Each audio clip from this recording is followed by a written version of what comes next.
Caesar's Legion, the boogeyman of the Mojave, is a brutal, imperialistic faction, guided by the principles of martial excellence and personal sacrifice. They are a fierce and merciless slave army helmed by a dictator, formerly known as Caesar, or Edward Sallow as he was once known. At the time we encounter them in New Vegas, they are locked in conflict with the new California Republic over the lands west of the Colorado River, with their primary objective being the acquisition of Hoover Dam and subsequent retreat of the NCR from the area. As the player character, we can experience 4 endings based on which of the 4 main factions inhabiting New Vegas we choose to side with. 3 of 4 of these endings involve defeating the Legion at the Second Battle of Hoover Dam. This is, however, a gameplay mechanic for story purposes and not indicative of how the battle will actually play out. Caesar's Legion will win the Battle of the Dam and continue on to conquer all the lands of New Vegas. There are several in-game factors that support this conclusion, starting with the state of the factions themselves. The NCR, by the events of New Vegas, are overstretched, demoralized, and nearly cut off from California after the decimation of their supply line through the Divide and the recent disruptions along I-15. On the other hand, the Legion's forces are more unified, better trained, and their morale has never been higher, with legionaries constantly expressing their desire to take the fight to the NCR. As the saying goes, the proof is in the pudding. We could see several instances of the Legion's strength and power over the NCR prior to the events of the Second Battle of Hoover Dam. The Legion were able to sneak into NCR-occupied Searchlight, completely undetected, and unseal nuclear fuel casks within the town, annihilating the town with radiation and removing a key strategic NCR position. This resulted in decreased NCR activity in the area, and freed up Cottonwood Cove for occupation. Cottonwood Cove turning into a massive staging area and supply line from the fort into the Mojave. They pressed into the town of Nelson, forcibly removing the NCR, gaining themselves another strategic position along the Colorado. From here, they actively pressed Camp Forlorn Hope, leading to the entire camp becoming demoralized and terrified of Legion invasion. We're all gonna die out here.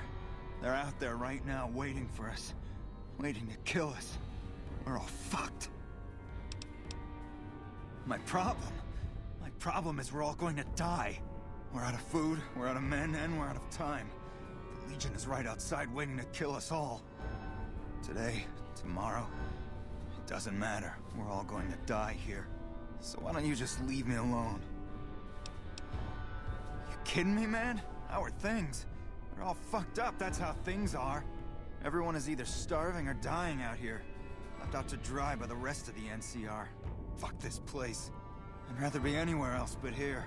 They also sent a small detachment, led by Frumentarius, Vulpus, and Colta, to push deep into NCR territory and decimate the entire town of Nipton, causing panic amongst the forces at Mojave Outpost and demoralizing the troops all over the Mojave as they received the news. They even set up a raiding camp southwest of Novak, which was totally undetected by the NCR. Legionaries from this camp invaded Ranger Station Charlie, inhabited by the most elite units in the entire NCR, the Rangers, and wiped them out without a single casualty sustained. Throw the raiders off. No casualties. In the meantime, patrol's back. They're late. I hope they got a good excuse. What took... This is a message to the NCR from the Legion. We are coming for you. Run, and we will catch you. Hide, and we will find you. No matter what you do, you are all going to die. We took one of the women alive. When we look at the NCR, the only victory they have achieved against the Legion thus far was the capturing of a Legion Centurion in an unnamed conflict after the first battle of Hoover Dam. By the time the game events begin, the Centurion Stilus has not revealed any information to his interrogator, nor does he plan to, much to the dismay of the NCR. Without player intervention, Stilus remains a prisoner and never spills the beans. This obviously doesn't do the NCR much good, as they do not receive crucial intel in beating back the Legion atrocities. The power of each faction can be seen in their in-game camps and compounds. In Legion territories, legionaries can be actively seen training, sharpening their blades, or instructing the next generation of legionaries. In contrast, the NCR soldiers are seen socializing, drinking Nuka-Cola, smoking cigarettes, and are never seen training or maintaining their weapons. This speaks to the level of preparedness of each army. I would like to bring up the example of the Misfits, a group of NCR troops stationed at Camp Golf, who have remarkably poor combat performance and attitudes. Their acting sergeant can't seem to whip them into shape, and ends up outsourcing this job to the courier in a side quest. Oh, hell. What is it now?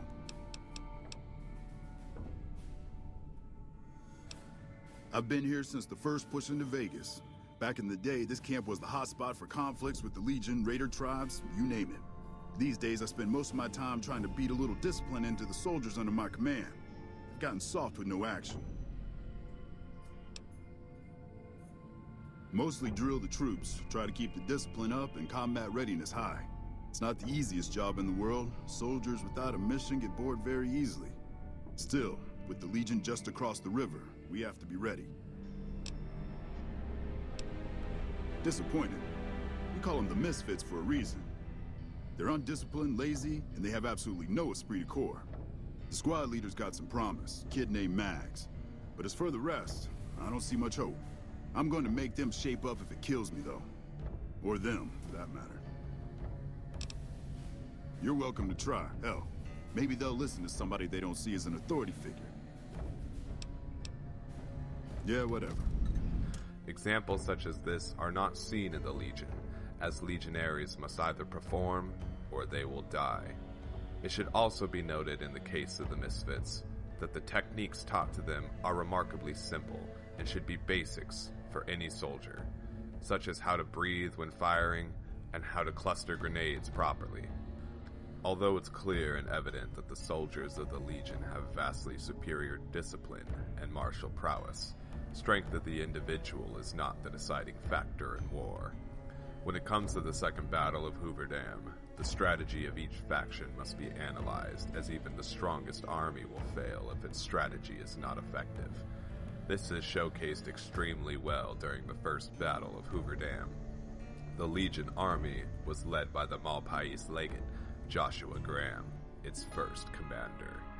While a strong warrior, his understanding of strategy and tactics applied to smaller, less advanced tribals and not standing armies. In comparison, General Oliver had the tactical know-how of Ranger Hanlon, who was vastly experienced in warfare against all types of enemies, from tribal raiders to the armies of the Brotherhood of Steel. The Malpais legate strategy was to march his troops along the top of the dam and overwhelm the NCR forces with their speed and tenacity in battle.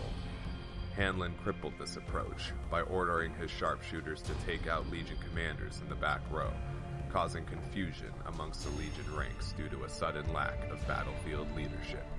This forced the legate to command his veterans to charge the ridge where the sharpshooters were located.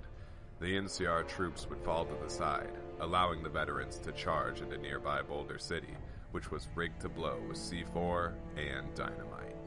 As soon as Legion forces entered the city, the town went up in smoke, dealing a crushing blow to the Legion. This defeat was not taken lightly by Caesar, who saw to it that the Legion witnessed firsthand the price of defeat. In an ironic twist of fate, during the second battle for Hoover Dam, NCR General Oliver implements the exact strategy that lost the Legion the first battle. As Mr. House points out, he wants to overshadow Hanlon's strategic genius in the first battle by beating the Legion in a straightforward slugging match. Oliver's overconfidence and ignorance to his enemy's adaptations have led him into complacency. In contrast, the new legate Linnaeus takes a vastly different approach, studying his enemy in deep detail. learning about their mindset, ability, equipment, tactics, and how to exploit them. The NCR infantry digs in and fortifies their position, placing snipers and key lookouts to eliminate the Legion's leadership, just as last time. Solway Courier, how goes the battle in the east? The enemy is much more fortified ahead, and have snipers set up at key positions, which keep our men pinned down. In addition, they've managed to beat back our men emerging from the intake tower ahead and secure it. If we could just get rid of those damn snipers, or release our waiting men in the intake tower, we'd have the manpower to storm their positions. Any assistance you can provide is welcome, and will mean more of our men to carve through the foe by your side.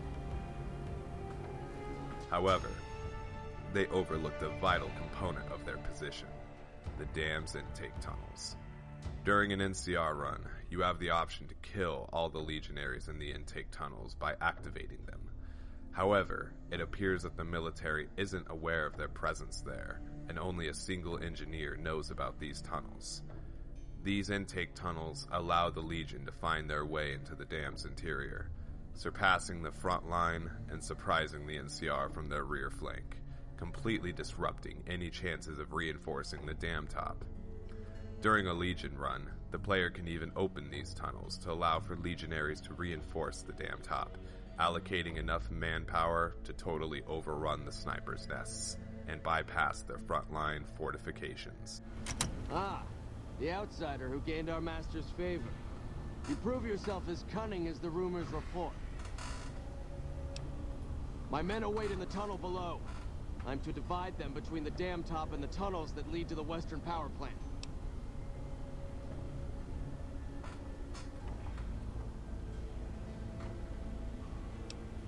Your words have merit. Very well. I shall tell my men to concentrate their efforts here. More than a few if I have my way.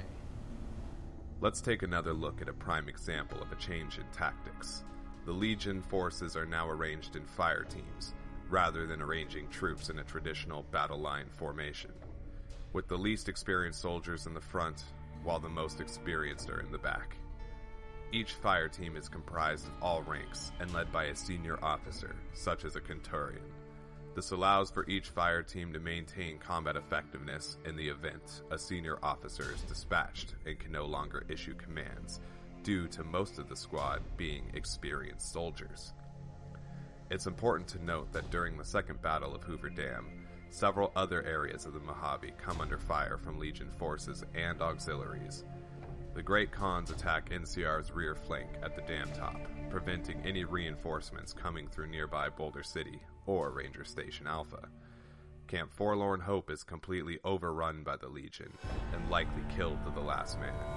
Camp Golf also comes under attack, although manages to beat the Legion off their doorstep, likely thanks to the heavy veteran ranger presence there.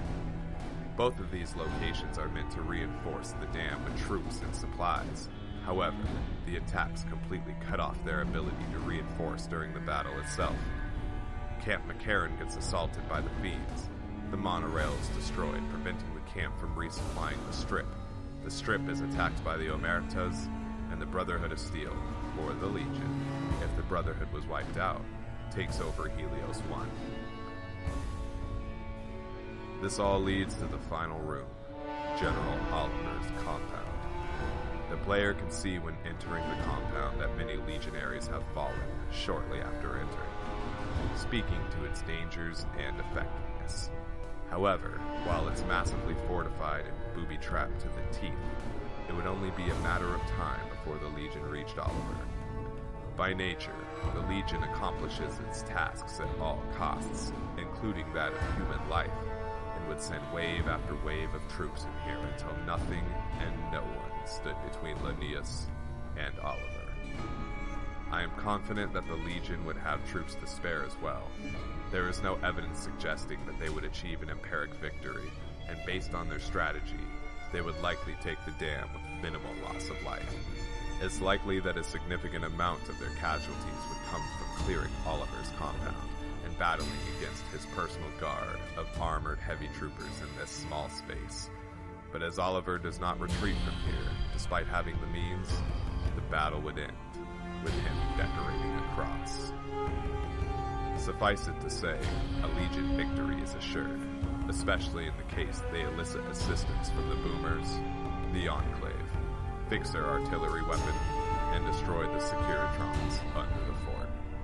I left these factors out of the main scale, as well as factors relating to the other faction boosts, as they are largely dependent on the player's interactions with each faction and how much they want to help them. If the player didn't exist, it's probable the battle would occur without these factors present. The Legion has just won the Battle of Hoover Dam. What now? What's the state of the Mojave directly following the battle? I plan to elaborate on this further in future videos, but I can say for certain that the Legion will not hold or even fortify the dam. The Legate has the foresight to acknowledge that their forces are better at taking objectives than holding them, and would not want to put the Legion in that position if other options were available. The Legion will likely march across the dam and establish a new fort. The most likely area this would occur is Boulder City, due to the landscape forming a pinch point right in that area. They would be able to fortify it well and receive reinforcements and supplies from Camp Forlorn Hope to the south, as well as all of Arizona to the east. I do not believe that an assault on the Strip would happen right away, as the NCR would have fallen back to Camp Golf and Camp McCarran to regroup rather than vacating the Mojave altogether. The Legion would almost certainly encounter heavy resistance from the NCR as they march north to Vegas. Although the NCR lost the dam, I doubt they would give up Vegas. Not to mention, Mr. House would certainly still be alive and willing to align with the NCR and protect Vegas with every last Securitron at his disposal. All that said, I believe the Legion could take the city in a matter of months. I'll explore a hypothetical battle for Vegas in another video. In the meantime, I hope this helped to inform you of the true might of Caesar's Legion and the sheer impossibility of an NCR victory. In all honesty, I believe it would take the NCR, Mr. House's entire army of upgraded Securitrons, especially those located under the fort, and all the help of the Vegas factions to defeat the Legion at the Second Battle of Hoover Dam. And even if they were to be defeated, in-game evidence shows that they will return, stronger and wiser.